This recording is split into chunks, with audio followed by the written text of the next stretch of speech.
사순절 세 번째 주일입니다. 사순절은 회개와 성찰의 계절입니다. 오늘 여러분과 함께 생각해 보려는 것은 우리 기독교의 부끄러운 역사입니다. 사람이 자랑스러운 역사에서만 배울 수 있는 건 아닙니다. 부끄러운 역사 속에서도 배울 만한 값진 것들이 있습니다. 3월에 교인은 3.1운동의 자랑스러운 교회 역사를 설교합니다.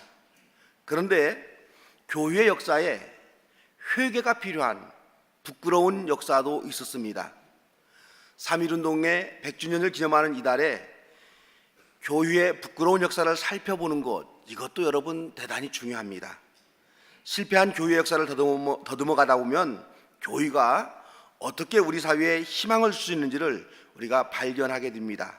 그래서 이 시간은 실패한 교회 역사에서 큰 가르침을 찾기를 바랍니다. 또 여러분, 우리 개인적인 삶도 마찬가지입니다. 사람이 세상을 살아가면서 실수하지 않는 사람이 없습니다. 실패하지 않는 사람이 없습니다. 실수를 경험하고 실패를 경험하고 그렇게 살아갑니다. 하지만 여러분, 우리 실패라고 하는 것은 큰 잘못이 아닙니다. 실패해서 배우지 못하는 것이 잘못입니다. 그래서 이 시간 우리가 실패에서 어떤 것을 배울 수 있는지 한번 생각해 보려고 합니다. 오늘 구약의 본문은 북왕국 이스라엘의 엘리사라는 예언자가 활동하고 있을 때입니다. 엘리사 예언자 당시에 시리아란 나라는 대국으로서 그 지역을 지배하고 있었습니다. 이 시리아에는 나아만이라는 대단한 장군이 불치의 병인 한센병에 걸렸습니다. 이 한센병에 걸린 나아만 장군은 엘리사 예언자의 능력을 소문으로 듣습니다. 이 장군은 병낫길론에서 약소국인 엘리사 예언자를 찾아옵니다. 엘리사 예언자가 가르쳐준 대로 나아만은 요단강에서 7번 목욕을 하고 한센병이 나았습니다. 병 고침 받은 나아만 장군은 너무도 감격을 했습니다. 나아만은 엘리사 예언자를 찾아가서 병 고침 받은 사례를 하겠다, 이렇게 간청합니다. 하지만 엘리사는 냉정하게 나아만의 제안을 거절합니다. 하나님의 은총은 선물입니다. 결코 보답이나 사례를 받고 은총을 베푸는 것이 아닙니다. 이런 엘리사에게 나아만은 큰 감동을 받습니다. 자신은 비록 이방 나라에 살아가지만은 하나님을 경외하는 사람으로서 평생을 바치겠노라, 그렇게 약속하고 완치된 몸으로 고향 땅 시리아로 돌아갑니다. 그런데 그 이후에 가슴 아픈 사건이 발생을 합니다. 엘리사 예언자 집에는 그를 섬기는 게하시란 몸종이 있었습니다. 이 게하시라는 시종은 늘 엘리사 예언자의 수종을 들면서 하나님의 놀라운 역사를 목격하고 경험하며 살아가는 그런 종입니다. 이 게하시는 주겠다는 선물도 거절하는 이 꽉 막힌 엘리사의 융통성 없는 행동을 보면서 너무너무 답답합니다. 이 게하시는 나아만이 떠난 후에 엘리사 몰래 나아만 장군을 뒤쫓아갑니다. 길을 가던 나아만은 엘리사 시종이 뒤쫓아오는 것을 보고 멈춰서서 시종인 게하시를 맞이합니다. 게하시가 나아만에게 거짓으로 말합니다. 선생님이 보내서 왔습니다. 에브라임 산지에 있는 예언자 두 젊은이가 지금 막 도착을 했는데 그들에게 은 1달란트와 옷 2벌을 주면 좋겠다고 말씀하셨습니다.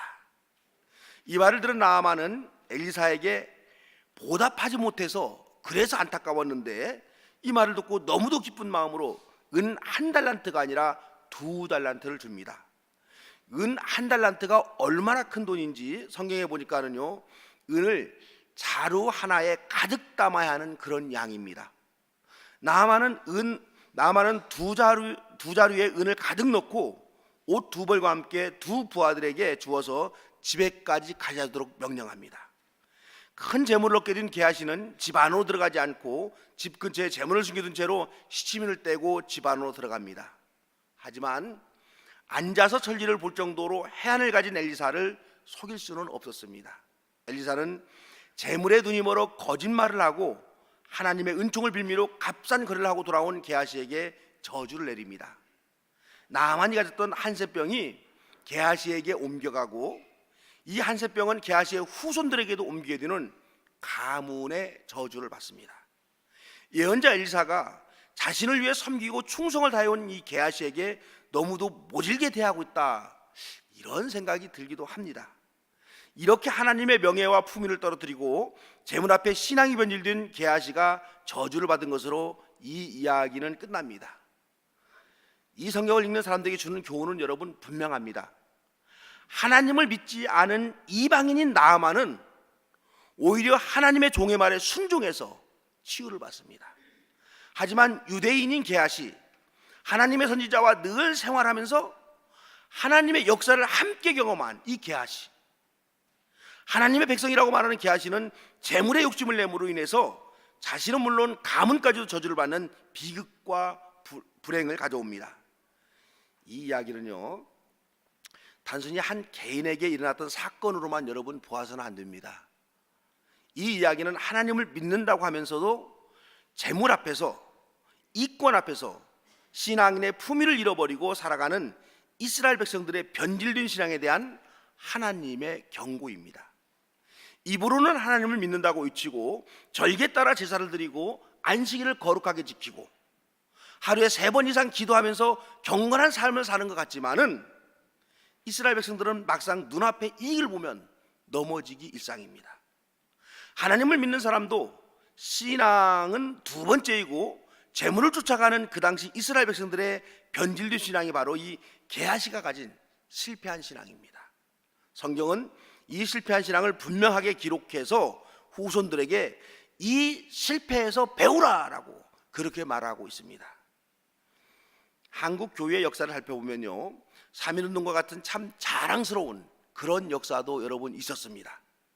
하지만 한국 교회가 게하시같이 재물 앞에서, 이익과 이권 앞에서 변질된 신앙을 가지고 존재했던 때가 있었습니다. 3.1운동 이전의 교회는요, 우리 조선의 희망이었습니다.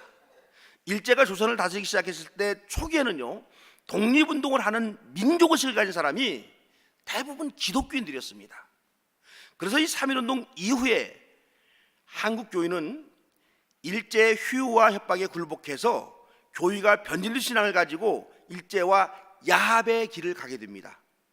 교회가 이렇게 변질됨으로 인해서 3.1운동 이후에 한국 교회에서는 민족의식을 가진 독립운동가들을 거의 배출하지 못합니다. 그래서 우리가 이 교과서에서 보는 독립운동가들, 기독교인들 가운데 독립운동가들은요, 대부분 다 이 3.1운동 이전의 인물들입니다. 3.1운동 이후에는요, 한국교회 이 기독교인 중에서 독립운동가들은 배출하지 못합니다. 그래서 이 1920년 이후의 교회 역사는 참으로 부끄럽고 가슴이 아픈 교회의 역사입니다. 3.1운동을 경험한 일본 제국주의는요, 한 민족을 향해서 작전을 바꿉니다. 무력으로 통치하던 방법을 문화정치로 정책을 바꿉니다. 조선의 백성들에게 교육의 기회를 충분히 준다고 하고서 똑똑한 조선의 청년들에게 공부할 수 있는 기회를 줍니다. 하지만 대부분 상고, 농고 등에 진학해서 직업교육에 몰두하도록 합니다. 그래서 여러분, 우리 전주에서도 익산에서 농고, 상고의 역사는 일제시대 때부터 이어온 아주 오래된 역사를 자랑하고 있습니다. 하지만 상급학교에 진학을 해서 공부는 하되 역사와 정치에 관한 공부는 하지 못하도록 합니다. 문화적인 면에서 자유를 인정하고 문화적 활동을 하도록 허락하되 역사, 정치, 사회에 관한 문화적 활동을 철저히 금기시합니다. 종교적인 면에서도 정책에 있어서 일제는 종교를 지극히 개인적이고 초월적이고 신비적인 활동으로 그렇게 제한하도록 합니다. 개인적이고 피한적인 종교 활동은 순수 종교, 순수 복음이라고 적극 권장합니다. 하지만 종교가 가진 역사성과 사회성을 말하면 그것은 정치에 관여하는 참여신학, 참여종교로 몰아붙여서 혹독하게 탄압합니다. 민족 역사 속에서 들려오는 주님의 음성을 들으려는 이런 사람들은요, 정치 목사로 찍혀서 일제 모진 탄압을 그렇게 받았습니다. 이러한 연으로 1920년 이후 대부분 한국교회 강당은 개인적으로 예수 믿고 천당 가자, 예수 믿고 구원받자, 이런 메시지만을 전합니다. 이 메시지가 잘못된 메시지가 아닙니다. 근데 그런 메시지만을 전해서 예수님이 선포한 하나님의 나라, 이 하나님의 나라 단어는요, 하늘나라로 우리가 볼 수 있죠. 그래서 이 천국으로 번역하는 게 적당합니다. 하지만 일제 당국은 나라국자를 쓰면은 역사와 민족이 연상되는 단어로 보기 때문에, 그래서 야, 나라국자를 쓰지 말고 집 당자를 써라. 그래서 하늘나라를 천당 그렇게 번역하도록 합니다. 이런 관점에서 본다면 천당이란 단어는 일제 잔재다 이렇게 우리가 볼 수가 있습니다. 천국이란 단어가 좀 더 바른 번역이라고 우리가 알 수 있습니다. 성경은 이스라엘 민족의 해방사, 구원사인 출애굽기와 제국주의를 짐승으로 표현하는 요한계시록은 빼고 출판하도록 합니다. 그래서 여러분, 일제 강점기에는 성경이 66권이 아니라 출애굽기와 요한계시록을 뺀 64권이 출판되기도 했습니다. 이런 일제의 문화 정책에 의해서 한국교회는 3.1운동의 신앙과 정신을 잃어버리고 자꾸만 현실에 안주합니다. 재물의 눈이 먼 게하시와 같이 한국교회는 신앙이 변질되어 갑니다. 1930년대 들어서 한국교회 신앙의 변질은 더욱더 깊어집니다. 그중에 신사참배 문제는 한국교회의 씻을 수 없는 부끄러운 모습입니다. 1930년대 들어 대륙 침략을 제기한 일제가요, 이를 뒷받침할 사상 통일을 이룩하기 위해서 조선의 신사참배를 강요합니다. 그러니까 일본 본토에서는 신사참배를 강요하지 않았습니다. 누구든지 가서 자유롭게 신사참배할 수 있습니다. 하지만 조선에서는요, 신사참배를 무섭게 강요했습니다. 기독교계 사립학교에까지 신사참배를 하도록 억압했습니다. 이때까지만 해도 기독교계는 신앙상의 이유로 신사참배를 하지 않아도 총독부에서 양해를 했었습니다. 하지만 일제 총독부가 1935년 11월에 평양 기독교계 사립학교장 신사참배 거부 사건을 계기로 해서 강경책을 쓰기 시작합니다. 그래서 1937년부터는요, 기독교계 학교에 일부는 신사참배 문제로 폐교가 되고 일부는 신사참배를 순응하고 이렇게 둘로 나눠집니다. 그러니까 기독교계 학교 중에서 37년부터 신사참배를 우리가 어쩔 수 없이 학교를 지키기 위해서 할 수밖에 없다, 이런 학교가 있었고, 학교를 폐교하더라도 우리는 신사참배 못하겠다, 이런 학교가 있었고, 둘로 나눠집니다. 이런 와중에 1938년 9월 조선 야소교 장로교 총회, 이 조선 야소교 장로교 총회는 조선 예수교 장로교를 말하는 것이고, 그 시절에는 장로교가 예장과 기장이 갈라지지 않았고, 예장과 기장이 갈라지지 않았기 때문에 합동과 통합도 갈라지지 않았습니다. 그래서 하나였습니다. 장로교는 전부 하나였는데요, 이 조선 야소교 총회는, 장로교 총회는 신사참배는 우상숭배가 아니므로 모든 교회도 신사참배에 임할 것을 총회에서 결의해버립니다. 저와 여러분이 속한 이 장로교 총회는요, 이렇게 역사에 부끄러운 결정을 했습니다. 그리고 모든 목사들과 성도들이 일본의 신들이 모시는 신사에 가서 참배하고 난 후에 총회를 하는 이런 타락하는 모습을 보입니다. 더욱더 기가 막힌 것은요, 신사참배는 우상숭배이기 때문에 총회가 아무리 결의를 했어도 나는 끝까지 목사 양심상 신사참배할 수 없다, 이렇게 한가하다가 갇힌 목사님들과 성도들이 있었어요. 그 중에 대표적인 목사님이 우리가 잘 아는 주기철 목사님이시죠. 이 주기철 목사를 야소교 장로의 총회는요, 목사 측에서 파면해 버립니다. 이쯤 되면 그 당시 한국교회 신앙이 얼마나 잘못되었고 변질되었는지 우리가 쉽게 알 수가 있습니다.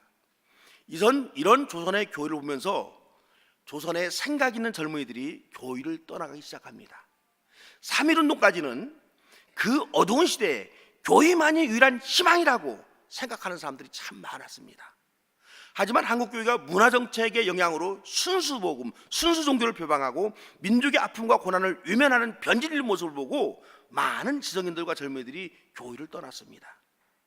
신사참배를 노골적으로 결혼한 후에는요, 한국교회는 더 이상 한국 사회의 희망이 아니다, 그저 목숨 하나 유지하고 주어진 기득권을 지키기 위해서 신앙이 변질된 부패한 집단으로 그렇게 전락해버렸습니다. 신사참배 역사에서요, 더 큰 문제는 이 교회가 신앙의 변질을 회개하지 않았다, 이 점입니다. 해방이 되고 난 후에 신앙의 절개를 지키기 위해서 감옥에 갔다가 해방이 되어서 풀려난 교회 지도자들이 있었습니다.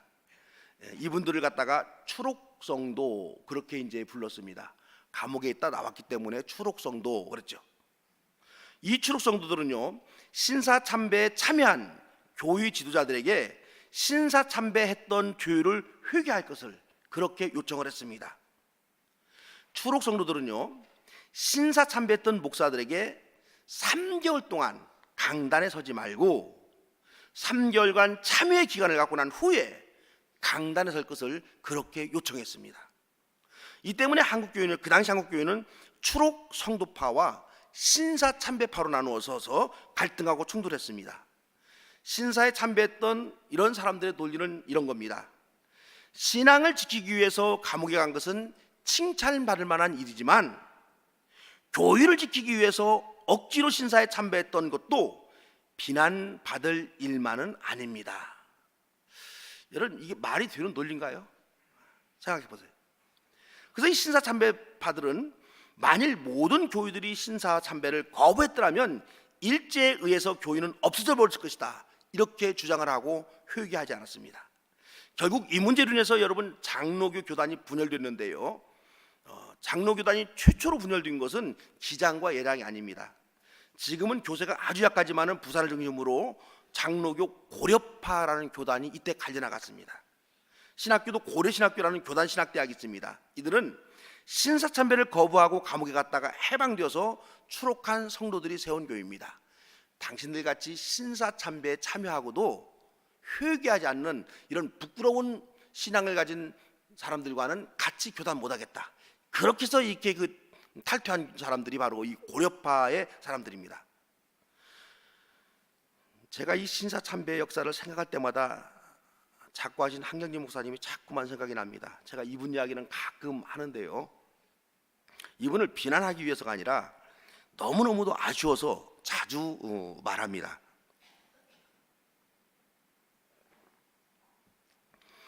한 목사님은 영락교회를 은퇴하신 후에 1992년 종교계의 노벨 평화상이라 이렇게 불리는 템플턴 상을 수상을 했습니다. 이 수상식장에서 한경진 목사님은 참으로 하기 힘든 고백을 합니다. 자신은 일제강점기에 신사참배에 찬성해서 신사에 참여했던 부끄러운 목사였습니다, 이런 고백을 합니다. 아마도 자신을 존경하는 많은 사람들 앞에서 이 부끄러운 고백을 한다는 것, 결코 여러분 쉬운 일이 아닐 것입니다.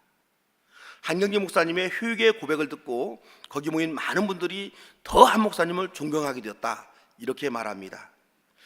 저는 이 소식을 갖다 미국에서 제가 한참 유학할 때 들었는데요, 저는 생각이 달랐습니다. 참 더 속이 상했습니다. 한경진 목사님이 목회에서 은퇴를 하고 잃을 것이 아무것도 없는 상태에서 신사참배를 했노라, 이렇게 고백할 것이 아닙니다. 해방 직후에 한국교회가 추록 성도들과 신사참배에 참여했던 성도들이 충돌하고 있을 때 이 고백을 했어야 되는 거예요. 돌을 맞을 각오를 하고 자신의 신사참배를 고백했어야 됩니다. 한경진 목사님 같은 영향력 있는 목사님이 나도 그랬소, 교회를 지킨다는 명분이었지만 그것은 핑계였소, 그 시기에 나의 신앙은 변질되었었소, 이제 주님 앞에 우리 모두 회개합시다, 그렇게 말하고 자신이 먼저 3개월간 강단에서 설교하지 아니하고 무릎 꿇고 회개했다면, 그랬더라면 어땠을까? 저 자꾸 그 생각이 나요. 그랬더라면 어땠을까? 아마도 전 한국교회가 신사참배했던 죄를 회개하는 회개 물결이 일어났을 것입니다. 이것이 해방 후 사회에 그대로 전달되어서 일제 잔재를 청산하는 계기가 되었을 것입니다. 우리가 역사 공부에서 역사에서 만약에라는 하는 가정, 그 참 쓸모없는 거다, 그렇게 우리가 배웠습니다. 만약에. 근데 이 대목은요 너무너무 아쉬운 거예요. 만약에 이랬으면 어땠을까? 만일 이때 신사참배를 한 목회자들이 눈물 흘리면서 통회하고 자박했더라면 한국교회의 회개운동이 민족의 회개운동으로 번지게 되었을 것이고, 해방 후 우리 사회는 일제 잔재를 청산할 수도 있었을 것이다. 하지만 한 번 변질된 한국교회 지도자들은 여전히 그 변질된 신앙을 지키고 보존하느라 회개를 통해서 새사람으로 거듭나기를 거부한 겁니다. 자신의 지부가 드러나면 기득권을 잃을까 봐 신사참배를 교회에서 회개하지 않은 거죠. 이 때문에 우리 사회의 일제 잔재들은 아직도 고스란히 남아 있습니다. 참으로 부끄럽고 아쉬운 한국교회 역사입니다. 이런 아픔의 역사를 우리가 회상해 보는 것은 이 부끄러운 교회 역사를 다시 되풀이하지 말자, 이런 의미예요. 지금 우리는 재물 앞에, 이권 앞에, 기득권 앞에 생활의 편리함으로 인해서 게하시의 변질된 신앙이 한국교회 신앙, 저와 여러분의 신앙이 아닌지 성찰해 보아야 됩니다. 일제시대 때 선배들은 신사에 참배했지만은 요즘 우리들은 그것에 참배하고 있습니다. 그것이 물질이 될 수도 있고 쾌락이 될 수도 있고 명예가 될 수도 있고 권력이 될 수가 있고, 현대인들에게 수없이 많은 그것이 있어요. 신앙보다도 그것에 우리가 어때요? 더 많이 고기를 주고 있습니다. 지금 우리 사회가요, 경제적인 위기로 몸살을 앓고 있습니다. 이 경제적인 위기 앞에서 이 민족에게 한국교회가 여전히 희망일 수 있는가, 이런 질문에 대해서 목사인 저는 그렇다라고 말할 자신이 없어요. 몇 년 전 우리 총회 사회봉사부에서요, 현재 우리 민족과 인류가 당한 경제 위기를 진단해 보면서 대응책을 모색하는 그런 자리를 가졌습니다. 이 자리는 신학자들과 경제학자들과 경제인들이 모여서 여러 시간 동안 많은 노론을 했습니다. 그래서 결론은 뭐냐 그러면, 오늘날의 경제 위기는 인간의 오만과 탐욕에서 따른 것이며, 이 위기를 극복하기 위해서는 교회가 물질 중심의 경쟁 구조를 지향하고 성경적 가치를 세워나가야 합니다. 이런 결론을 내렸어요. 참 괜찮은 결론입니다. 이 말을 좀 쉽게 정리한다면 경제 살리기가 아니라 생명 살리기를 해야 한다, 이런 말이 됩니다. 지금 한국 교회는 은 한 달란트의 재물 앞에서 신앙의 품위를 잃어버리고 변질되어버린 게하시의 믿음이 뿌리 깊게 자리하고 있습니다.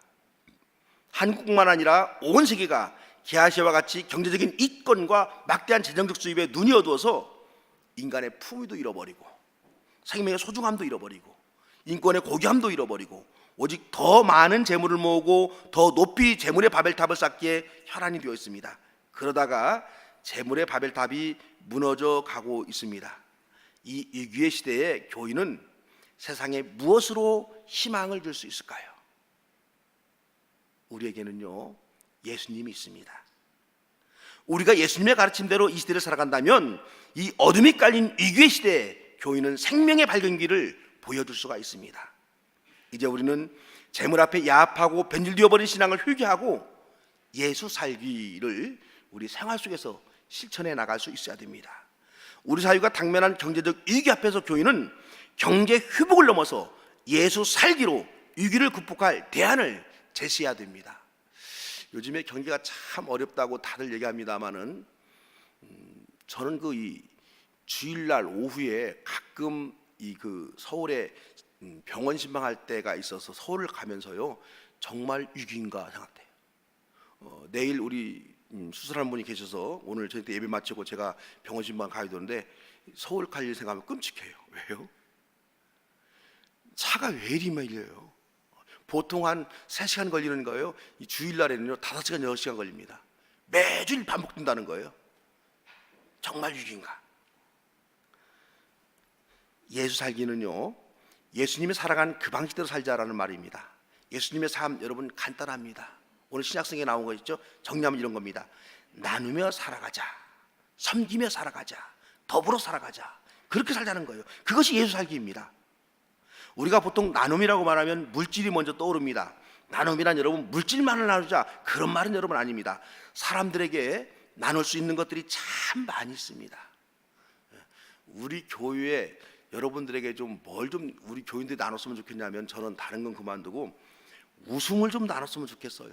왜 교인들끼리 만나가지고 이렇게 인상을 쓰면서 밥을 드시는지 나 참 이해를 못하겠어요.